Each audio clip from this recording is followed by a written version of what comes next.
네, 감사합니다. 오늘 우리에게 주신 하나님의 말씀은 신약성경 갈라디아서 1장 6절에서 10절까지 말씀입니다. 신약성경 갈라디아서 1장 6절에서 10절까지 말씀. 찾으신 분들은 본인의 성경을 들고 자리에서 일어서 주시기 바랍니다.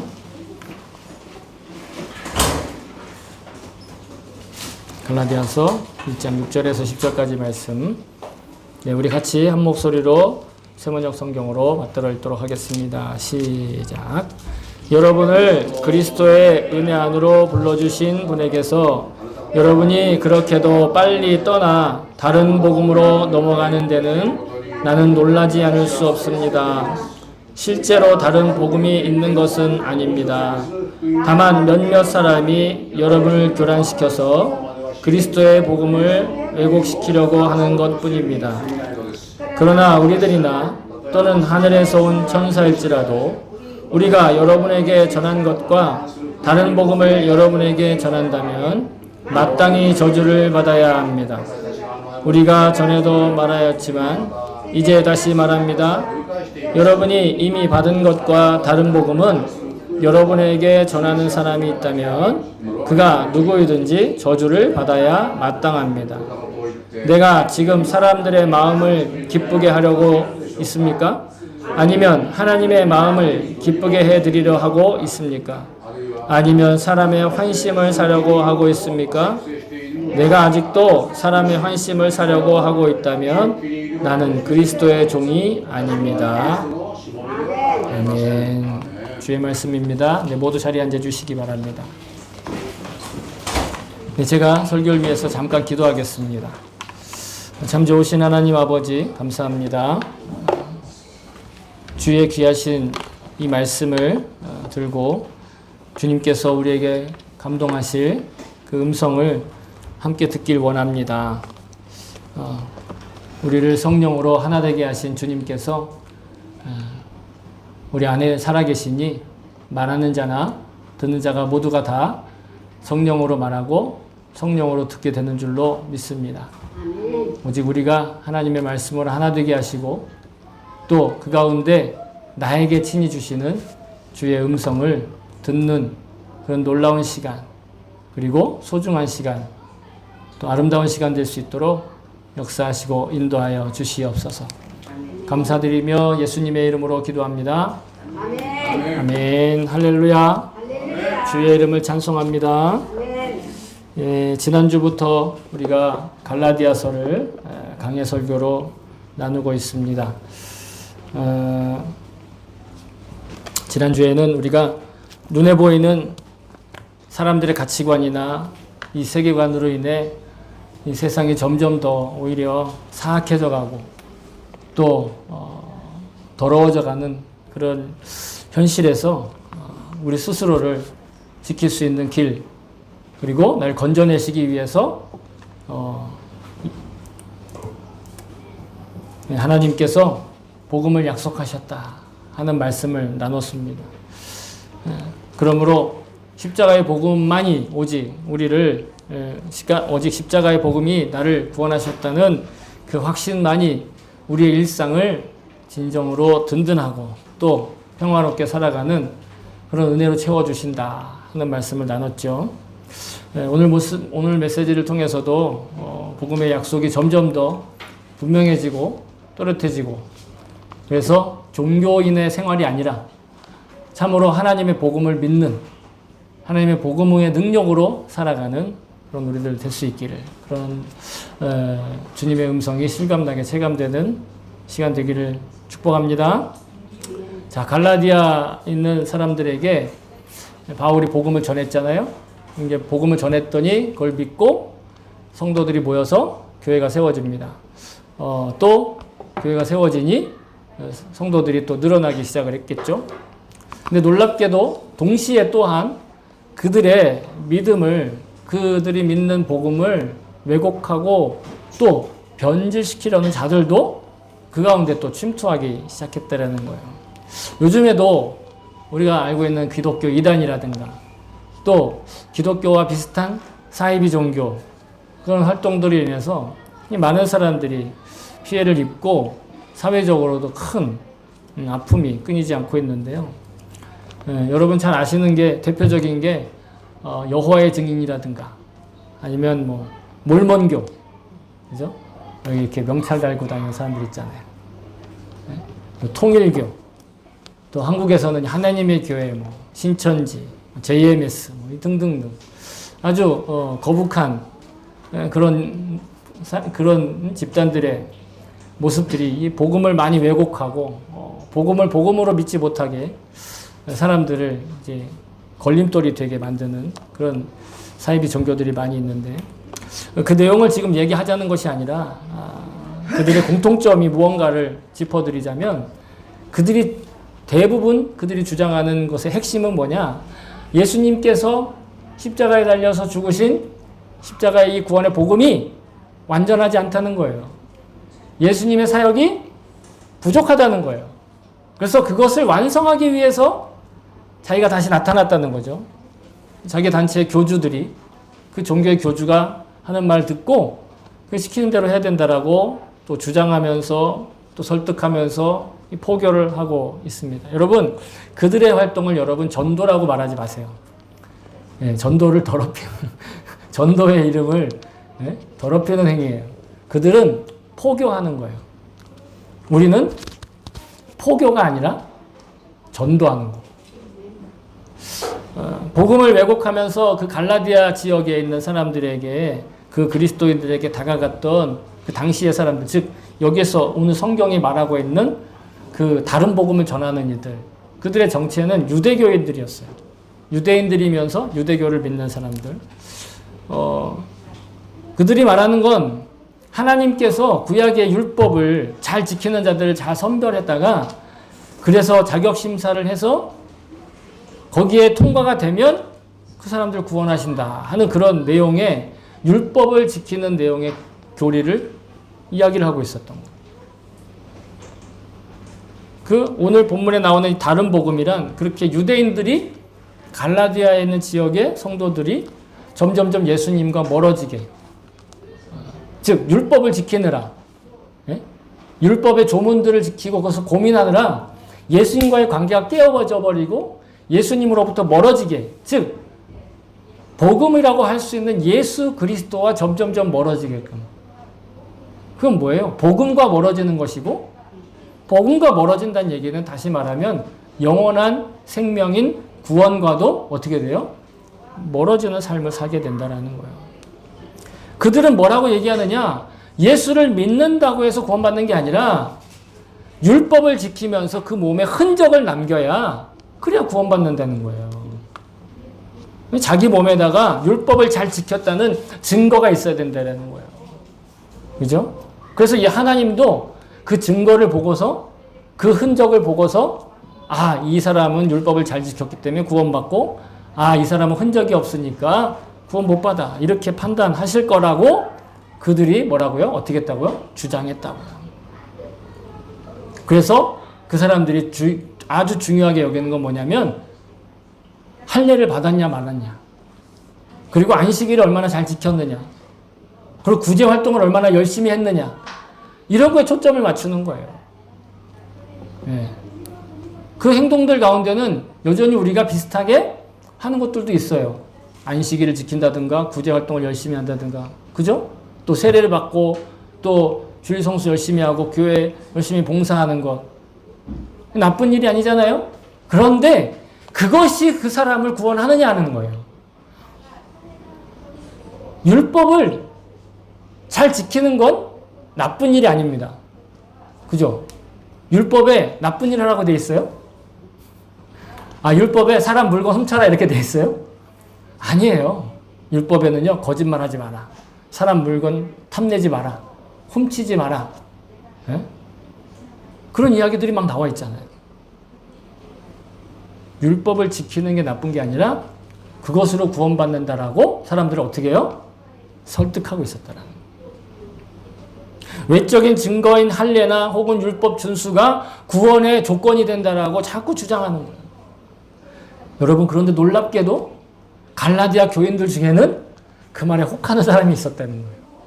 분명히 사도 바울은 우리의 구원은 예수님을 믿음으로서만, 예수 그리스도로서만 그 길이 연결되어 있다라고 얘기했는데, 그 믿음을 갖고도 뭔가 좀 이거 가지고는 부족한 것 같아라고 생각하면서, 그래, 그렇지, 율법을 지켜야지. 그래, 내가 그럴 줄 알았어. 이거 믿는다고 뭐 되겠어? 그게 아니야. 이것도 지키고 저것도 해야 돼. 그래야 구원 얻을 수 있어. 라고 점점 그 말에 동조하면서 예수님의 약속을 믿는 자리가 아니라 율법을 지키는 자리로 넘어가는. 여러분, 일본어 성경은요, 되게 재밌게 표현했어요. 우리 성경은 다른 복음으로 넘어간다 그랬잖아요. 우리 세번역 성경은. 그죠? 개역 성경은 다른 복음을 따른다 이렇게 얘기했어요. 근데 여러분, 일본어 신공동역 성경은요, 노리카에요도 하고 있어요. 노리카에로 한다, 노리카에. 갈아탄다. 라고 표현하고 있다라는 거예요. 한마디로, 복음의 그 은혜를 떠나 다른 복음이라 하는 것을 갈아타고 있다. 그런 어처구니 없는 현상이 일어나고 있다. 그래서 놀라워하는 거예요. 또 탄식하고 심지어는 분노하고 있어요. 아주 화를 내고 있어요. 우리 혹시 자매님 이게 안 들려가지고 그런 거예요? 그 채널을 맞췄어요? 그냥 1번. 예, 아주 잘 좀 봐주세요. 지금 열심히 하고 계시기 때문에. 예, 채널은 1번. 그래서 오늘 본문에 8절과 9절을 보면 뭐라고 얘기하고 있냐면, 그런 다른 복음이라고 하는 어떤 그런 주장을 전하는 자들은 저주받아 마땅하다. 일본어로는 저주받는 게 좋다. 저주가 좋은 거예요? 아니잖아요. 차라리 저주를 받는 게 좋을 정도로 그 다른 복음을 전하는 건 말도 안 되는 일이라는 거예요. 왜냐하면 바울이 이렇게 격앙하면서 분노하면서 얘기하는 게 바울만의 자세가 아니라 이 마치 하나님의 은혜라는 그 생명수를 바닥에 다 쏟아버리고 그 생명수를 담았던 그 그릇에 몰두해서 그 그릇을 치장하느라 마음이 빼앗겨 버린 거와 마찬가지라는 거예요.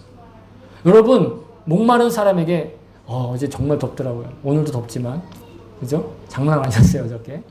근데 그 와중에 여러분, 만약에 진짜 이 컵에다가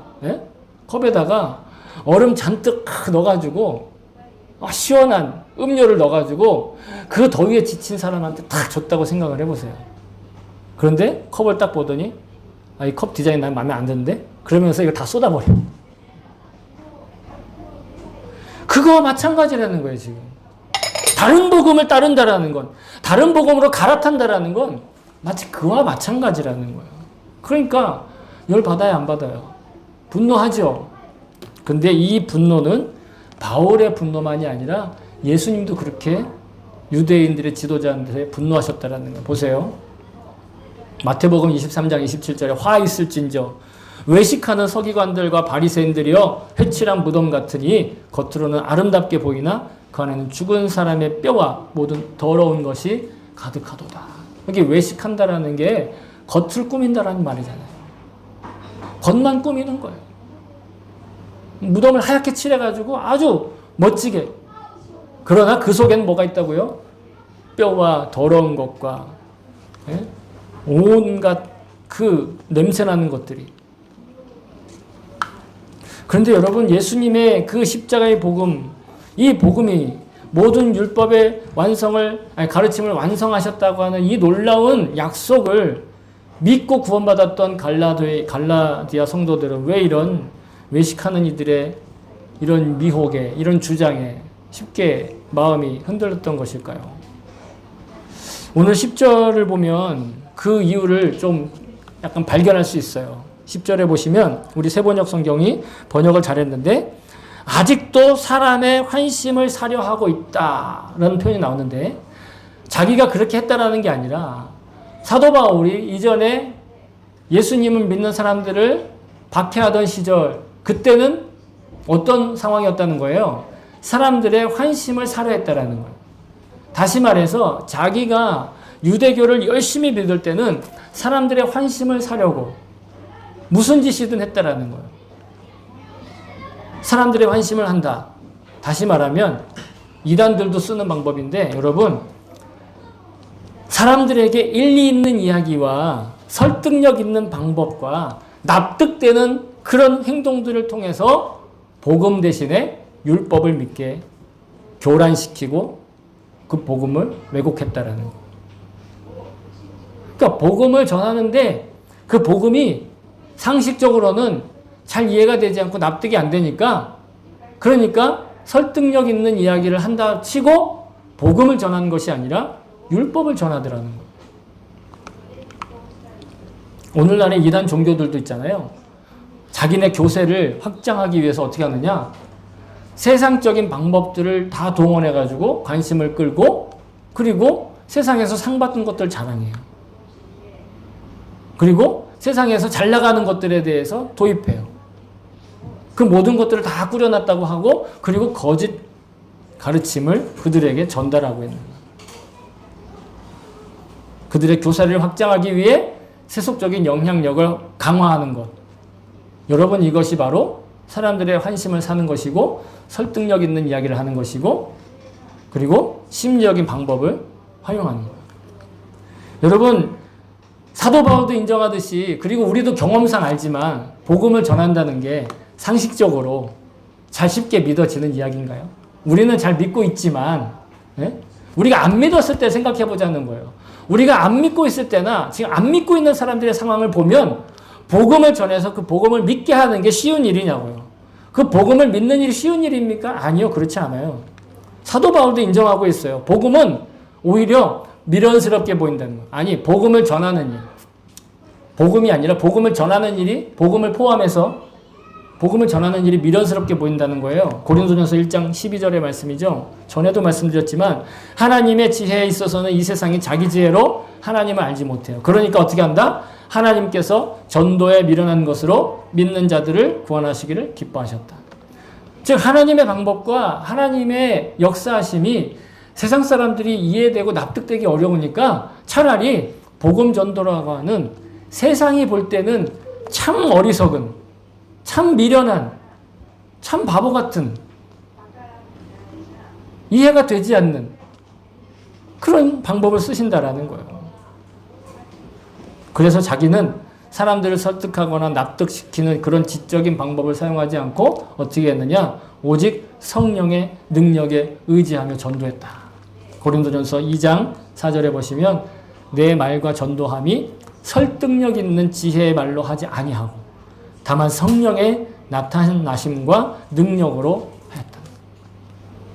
설득력 있거나 지혜롭거나 뭔가 사람들이 그렇지, 그럼 그렇지 할 정도의 언변으로 사람들을 전도한 것이 아니라 그 사람들을 설복시키고 이해시킨 것이 아니라 그냥 뭘로요? 성령과 능력으로 그냥 그들에게 복음을 전했다는 거예요.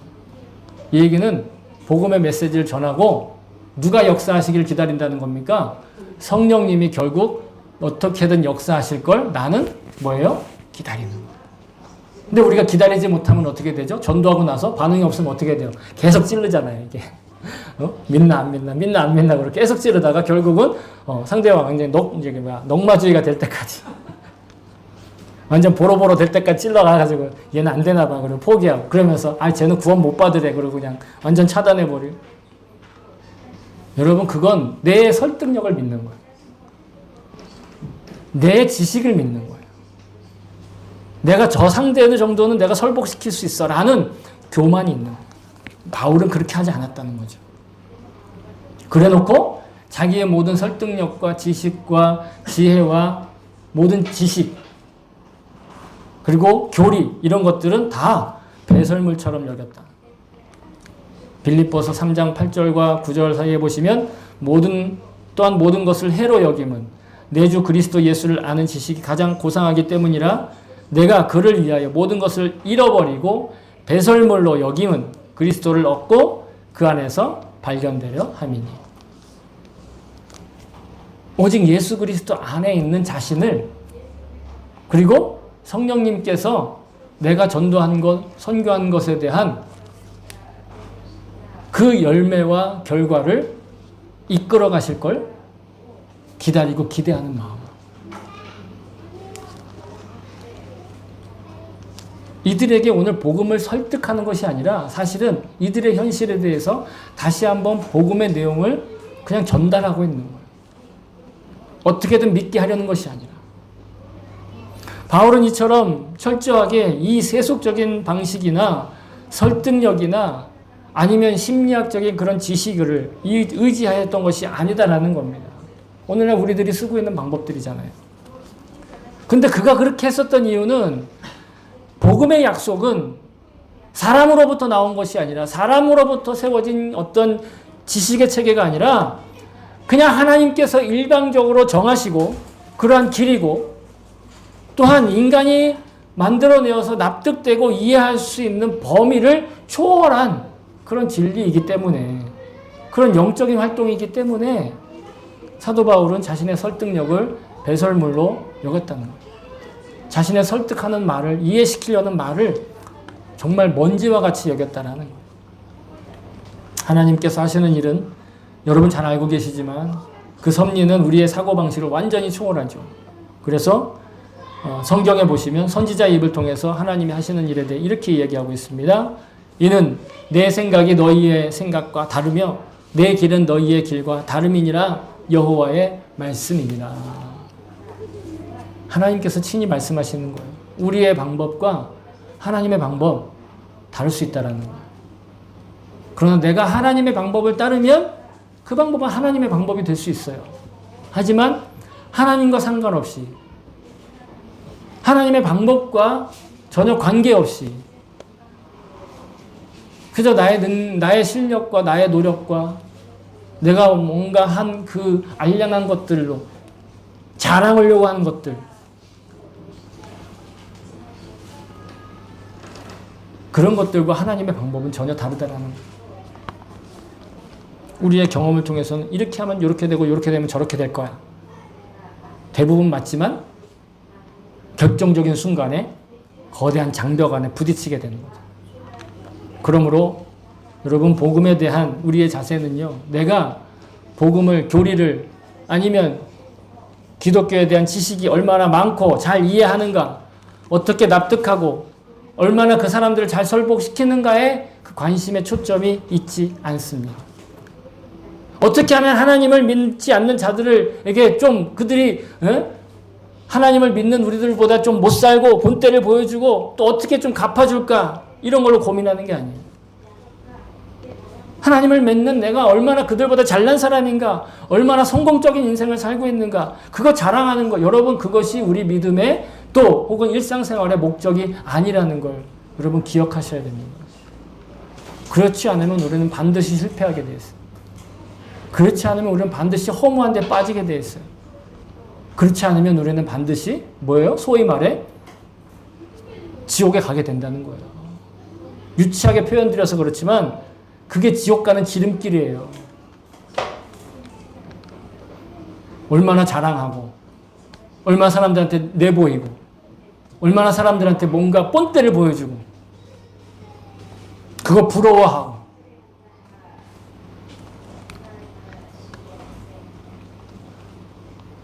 오히려 우리는 주님과의 친밀한 관계를 통해서 얻어지는 그 모든 유익과 기적이 있는데 나를 통해 하나님이 살아계시다는 것이 더욱더 분명하게 나타난다라는 거예요. 내가 어떤 삶을 살더라도 가난한 삶을 살아도 부유한 삶을 살아도 가난한 건 나쁘고 부유한 건 좋으니까 부유하면 부유할수록 하나님이 드러나는 것이 아니라 어떤 상황과 상관없이 하나님의 역사하심이 드러나는 것. 하나님의 나라와 하나님의 뜻이 나를 통해 사람들에게 비춰지는 것. 여러분 그것이 우리 삶의 기적입니다. 그것이 진짜 축복입니다. 여러분 그게 진짜 믿음이에요. 왜냐하면 우리의 설득력이나 지식이나 영향력 혹은 성공 사례와 상관없이 하나님의 복음은 일부의 사람들이 아닌 모든 이들을 구원하시기로 결정하시고 계획하시고 실행하셔서 완전히 또한 완성하신 그것이 하나님의 은혜입니다. 그러니까 성경은 계속 반복해 얘기하는 거예요. 우리한테 뭐 하라고 하지 않고 이렇게 말씀하시는 거예요. 요한복음 3장 17절에 하나님이 그 아들을 세상에 보내신 건 세상을 심판하려 하심이 아니요 그로 말미암아 세상이 구원을 받게 하려 하심이라. 세상을 심판하려 오시는 게 아니라는 거예요. 물론 재림하시면 하나님 심판하시지요. 그게 아니라 예수님이 우리에게 오신 이유, 그 복음이 우리에게 전해진 이유는 우리를 구원하시기 위함입니다. 또 너희는 그 은혜에 의하여 믿음으로 말미암아 구원을 받았으니 이것은 너희에게서 난 것이 아니요 하나님의 선물이라. 하나님께서 우리에게 일방적으로 주신 선물이라는 복음은 우리가 필요해서 얻은 게 아니에요. 우리가 필요해서 요구해가지고 그 청원을 통해서 아니면은 그 민원을 통해가지고 해결해 주신 것이 아니라 그냥 하나님이 일방적으로 우리에게 정하시고 선포하시고 주신 거라는 거예요. 그런데 그것은 더욱 놀랍게도 우리의 모든 것들을 비추시는 거예요. 야고보서 1장 17절에 보시면 온갖 좋은 은사와 온전한 선물이 다 위로부터 빛들의 아버지께로부터 내려오나니 그는 변함도 없으시고 회전하는 그림자도 없으시니라. 일본어 성경을 보면 되게 멋진 표현을 천체의 움직임을 통해서 생기는 그늘이 없다. 이걸 우리의 지구에 빗대어 표현하면 뭐예요? 지구의 한 편이 낮이면 다른 한 편은 뭐예요? 그쵸? 너무 당연해서 말도 안 나오죠? 기가 막혀서. 한 편이 그러니까 여기 일본이 낮이면 미국은 밤이잖아요. 근데 하나님께는 그런 게 없다는 거예요. 우리에게는 밤낮이 있지만 하나님께는 그게 없다라는 거예요. 놀랍죠? 그러니까 이건 설득되는 게 아니잖아요. 어떻게 한쪽에 낮이 잤더니 밤이야. 아니, 한쪽에 낮이 밤이 없어. 설득이 안 되잖아요. 일리 있는 이야기가 아니란 말이에요. 왜? 진리이기 때문에. 제가 예를 들어 하나 말씀을 드리자면, 자, 제가 이 말씀을 준비하면서 하나 떠올른 건데, 여러분 지구가 자전한다는 사실을 지금 모르는 사람이 있나요? 물론 지구가 자전한다는 사실을 자기가 연구해가지고 다 아는 건 아니지만 누군가 연구한 결과를 가지고 우리는 지금 뭐가 상식이에요? 지구가 도는 게 상식이에요? 태양이 지구 주위를 도는 게 상식이에요? 지구가 태양을 돌고 지구가 도는 게 상식이잖아요. 아니에요? 아직도 태양이 지구를 돈다고 생각하세요? 여러분, 우주선을 타고 나간 사람들도 보고 와서 증언했어요. 지구가 확실히 돕니다. 내가 지금 지구 도는 게 나는 안 어지러운데? 지구가 왜 돌아? 이러면 좀 곤란합니다. 어쨌든 지구의 자전을 보통의 사람들이 상식으로 생각했을 때 그 시대에 사람들은 뭐라고 생각했느냐? 아침이 되면 해가 뜬다라고만 생각했어요. 왜요? 지구가 도니까 해가 뜨는 게 맞잖아요. 지금 가만히 있고 해가 뜨는 거. 그죠? 근데 우리는 이제 알아요. 이 현상은 해가 뜨는 현상은 지구가 자전하기 때문에 해가 뜬다라는 걸 우리는 배워서 알아요. 상식적이고, 그리고 과학자들이 연구한 결과를 배워서, 소위 말 지식이 있으면 알죠. 기본적인 지식이 있으면 알죠. 근데 놀랍게도 여러분, 그 후에도 사람들은 여전히 태양이 떠오른다고 표현해요. 정확하게 표현하려면 어떻게 돼요? 오늘 하루 지구 한 바퀴 돌았어. 오늘 하루 한 바퀴 돌았어. 이렇게 얘기해야 되잖아요. 그런데 여전히 사람들은 뭐라고 얘기한다고요? 태양이 떠올랐어 라고 더 많은 사람이. 물론 우리 중 가운데 한 반에 친구들이 있으면 이렇게 저가 말하는 것처럼 얘기하는 친구가 있을지 몰라요. 오늘 하루 지구가 한 바퀴 돌았어. 그래서 하루가 됐어. 이렇게 이야기하는 친구가 있을지 모르지만 그 친구하고 좀 거리를 두고 싶죠? 어떤 해가 떠오른다라고 생각하는 게 그죠? 네. 전체 과학적인 측면에서 보면 아침을 맞이하는 게 여러분 해가 뜨는 겁니까? 아니요. 지구가 도는 게 맞아요. 하지만 과학의 도움으로 지구의 자전을 알게 되었어요. 그럼에도 불구하고 사람들은 여전히 아침에 떠오르는 태양을 맞이하고 떠오르는 태양이라고 이야기를 한다는 것입니다. 복음의 약속과 그 진리에 대한 고백도 저는 마찬가지라고 생각해요. 처음에 이 사실, 시대가 지나면서 어떻게 복음이 우리를 하나님 나라로 이끌어 가시고 하나님의 말씀으로 더 가까이 가시고 복음이 무엇인지에 대한 구체적이고 또 실질적인 그런 내용들은 그런 지식들은 변해왔어요. 그죠? 성경을 이해하는 것이라든지 교리의 어떤 해석이라든지 이런 것들은 시대를 따라서 여러분 교단에 따라서 혹은 신학의 사조에 따라서 신학의 변화에 따라서 조금씩 바뀌어온 게 사실이에요. 그래서 가톨릭 교회가 얘기하는 게 다르고 또 우리는 감리교회에 속해서 감리교회가 얘기하는 게 조금 좀 다르게 표현되고 그리고 장로교회에서 표현하는 것도 좀 달라요. 그러면 복음이 변질된 겁니까? 그렇지 않다는 얘기예요.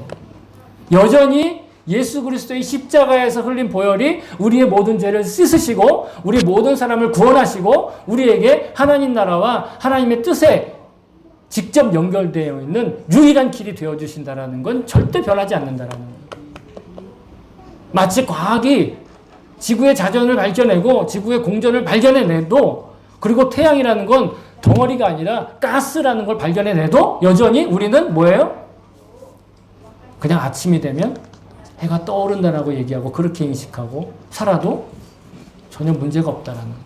아니 오히려 그것이 우리의 마음을 어떻게 해요? 이끌어간다는 거예요. 여러분 히브리서 13장 8절에 보시면 참 놀라운 말씀이 있는데 예수 그리스도는 어제나 오늘이나 영원토록 동일하십니다. 예수 그리스도는 어제 오늘 영원토록 동일하시고 예수 그리스도의 약속도 그렇고 예수 그리스도의 복음도 그렇다는 거예요. 복음의 표현은 달라지지 않아요. 복음의 약속이 우리에게 주시는 것도 달라지지 않아요. 그것을 해석하고 그것에 대한 입장과 그것을 표현하는 말은 달라지지만 예수 그리스도의 십자가의 복음의 그 놀라운 진리, 하나님의 하신 일은 절대로 바뀌지 않는다. 변하지 않는다. 비록 이 세상의 모든 지식과 정보와 학문과 상식 그리고 법률과 심지어는 종교 생활에 우리 신앙 생활의 방식이 바뀌어진다 할지라도 절대 복음의 약속은 변질되지 않는다. 중요한 건 우리가 얼마나 정확하고 명확하고 알아내고 이해하고 납득해 증명할 수 있느냐가 아니에요. 소위 말해 우리가 증명 못해도 상관없어요. 네가 구원받은 사실을 내가 증명해 줄게. 이거 못해도 상관없어요. 그냥 그 약속을 전하기만 하면 돼요. 그러면 하나님이 그 나머지 일을 행하실 거라는 거죠. 중요한 건 우리가 그것이 일리 있는 이야기가 아니어도 납득되는 이야기가 아니어도 이해가 되지 않더라도 그것은 진리이기 때문에 변하지 않고 진리이기 때문에 우리가 끝까지 포기해선 안 된다는 것이죠. 우리는 이게 정말 중요한 건 얼마나 많이 하느냐, 얼마나 잘 납득하느냐가 아니라 주님과 얼마나 친한가요. 주님 안에 우리가 얼마나 거하며 살아가느냐. 그 정도로 우리가 얼마나 소중한 사람인가를 잘 아는 거예요. 내가 뭐 이것도 했고 저것도 했고 뭐 이것도 됐고 남들이 나 소중하다 하니까가 아니에요. 남들이 나를 어떻게 봤기 때문이 아니에요. 그냥 예수 그리스도의 이 복음이 나를 지옥에 가지 않고 천국에 머물게 할 정도로 소중한 존재라는 걸, 귀중한 존재라는 걸, 그걸 확신하게 되는 거예요. 그걸 믿고 살아가는 거예요. 여러분, 복음은 우리에게 어떠한 종교적인 의무를 지워주는 것이 아니라 복음은 우리 한 사람 한 사람의 존재가 정말 영원토록 영생을 누릴 정도의 가치가 있다는 걸 발견하도록 하시는 하나님의 은혜와 선물인 줄로 믿습니다. 여러분, 그게 복음의 능력이에요. 복음의 능력이라는 게 복음 잘 믿고 그래서 예수 잘 믿어가지고 신앙생활 열심히 잘해가지고 이것도 얻어내고 저것도 얻어내고 이것도 누리고 저것도 누리는 것만이 여러분 그것이 복음의 능력, 그건 아주 지극히 일부 작은 거예요, 사실은. 그래서 예수님은요, 구원받는 것에 대해서는 누군가가 혹은 무엇인가를 잃어버렸다 찾는 것이라고 표현하고 계세요. 여러분 잘 아시는 구절이죠? 누가복음 15장 4절에 너희 중에 어떤 사람이 양 100마리가 있는데 그 중에 하나를 잃으면 99마리를 들에 두고 그 잃은 것을 찾아내기까지 찾아다니지 아니하겠느냐? 그러면서 나중에 뭐라고 말씀하세요? 그 한 마리를 찾은 즉 어떻게 해요? 잔치한다고. 축제를 벌인다는 거예요. 한 마리를 찾았기 때문에. 사람들은 의문을 얘기하잖아요. 99마리는 어떻게 돼? 그게 지금 중요한 게 아니라는 거예요. 잃어버렸던 걸 찾는 게 중요하다는 거예요. 그러니까 99마리는 잃어버리지 않는다는 얘기죠. 잃어버린 것을 찾는 게 중요하다는 겁니다, 여러분. 다른 복음은 그 잃어버린 것에 집중하게 만드는 거예요. 그 잃어버려진 존재들에 대해서 설득하려고 하는 거예요. 뭔가 말거리를 만들어내려고 하는 거죠. 그렇잖아요, 여러분. 복음은 우리의 존재 가치와 그 삶의 이유와 삶의 목적을 다시 되찾는 길을 열어주는 것. 여러분, 이것이 복음입니다. 진정한 복음은 그런 거. 그래서 내가 어떤 영향력 있는 사람이 되어야 된다든지, 아니면 내가 얼마나 많은 소유를 가지고 있어야 한다든지, 아니면 내가 어떻게 성공적인 삶을 살아왔는지를 드러낼 수 있고 자랑할 수 있어야 그게 사는 보람이고 그게 가치가 있는 삶이라고 이렇게 말하는 게 바로 다른 복음에 속는 거예요. 복음을 통해 가지고 내가 얼마나 많은 영향력을 생산했느냐, 얼마나 많이 갖게 됐느냐, 사람들한테 얼마나 자랑할 수 있게 됐느냐, 여러분 그거에 초점을 맞추는 건 아까도 말씀드렸다시피 여기 안에 얼음물 들어있는데 이거는 요즘 디자인이 아니에요. 그러면서 마시지 않고 그냥 다 부어버리고 요즘 디자인처럼 다 붙여준다면 덕지덕지 이상한 보석이랑 보라는 다 갖다 붙여주고, 자 이제부터 제대로 됐네요. 그 사람이 이미 목말라 죽었는데. 다른 복음의 능력이 거기 있는 거예요. 사람을 죽이는 거예요. 영혼을 죽이는 거죠. 그래서 우리가 알차고 풍요롭고 생명력 넘치는 삶을 살기 위해서 우리가 복음을 믿는 것입니다. 그리고 그 복음을 약속하신 이 세상의 창조주이신 하나님의 말씀과 친밀하게 동행하고 그 임재 가운데 그 일상을 살아가는 것이, 그래서 그 일상이 소중한 거예요. 그래서 우리의 일상이 사명이 되는 것이죠. 바울은 갈라디아에 있는 성도들에게 유대교 율법주의라는 그 다른 복음, 율법을 지켜야 구원받는 다른 복음에 속는 걸 경계하기 위해 편지를 썼습니다. 오늘날 우리에게 이 편지는 갈라디아 교인들이 겪었던 율법주의적 유혹에 대한 이야기라기보다는, 왜냐하면 우리는 율법적인 종교에 대한 유혹을 적게 받아요. 하지만 우리가 복음을 믿으면서도, 하나님을 믿으면서도 더 많은 유혹을 받는 다른 복음들이 있어요. 그것은 무엇이냐면 과학 만능의 세계관과 물질 만능의 사고방식, 그리고 실력과 재능을 통한 성공주의적인 삶의 태도, 또 재밌고 즐거우면 행복이라는 가벼운 생활 방식, 그리고 이기적이고 자기중심적인 가치관.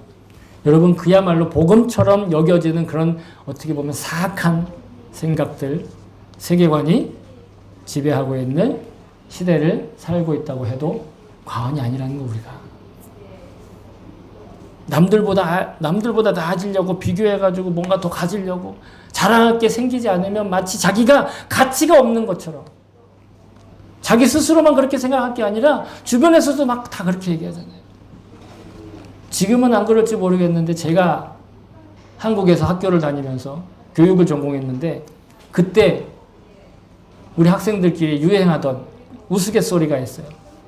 대한민국의 교육은 옆집 아줌마가 망친다는. 왜? 옆집 아줌마가 뭐 얘기하면 우리 엄마도 그거 하고 자식아 그것도 시켜.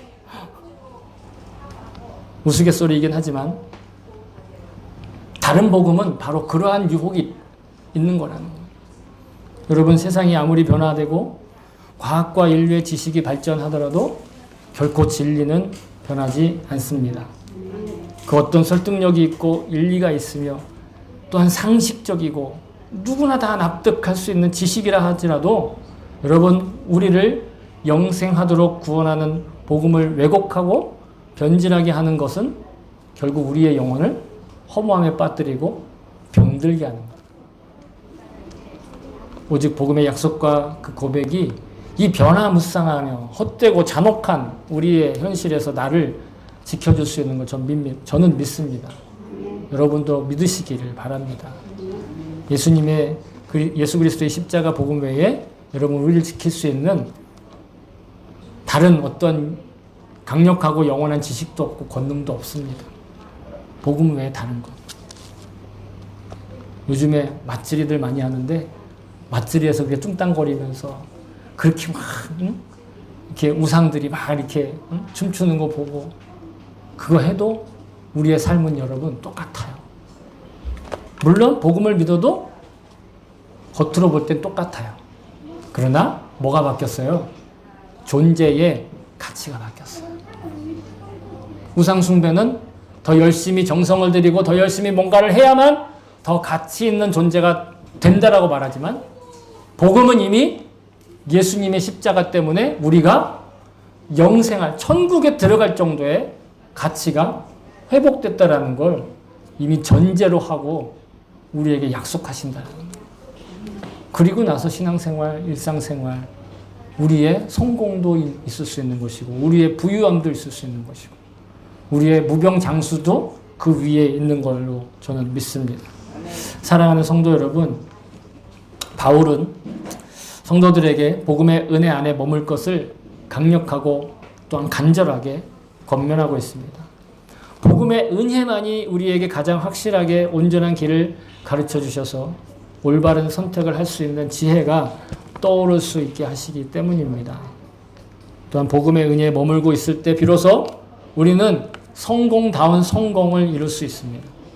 창조적이고 획기적으로 남다른 삶의 열매를 원하는 이들이 있으면 그에게 그 방법을 가르쳐 주십니다. 뿐만 아니라 진정한 용기가 필요한 이들에게는 그 용기의 원천이 되어줍니다. 내면의 진정한 평화와 겸손도 오직 복음의 약속을 믿을 때만 가능해지는 것입니다. 복음의 약속이 분명하면 여러분 그 삶도 분명해지고 또렷해지는 걸 믿습니다. 왜냐? 진리의 빛이 그를 보호하기 때문입니다. 저와 여러분이 영원토록 변함없는 진리의 빛이신 예수님과 친밀하게 친밀하게 동행하며 세속의 어떤 유익과 설득력이 있는 이야기보다 크신 은혜가 그런 충만한 삶을 살 수 있기를 다시 한번 주님의 이름으로 여러분을 축복합니다. 아멘.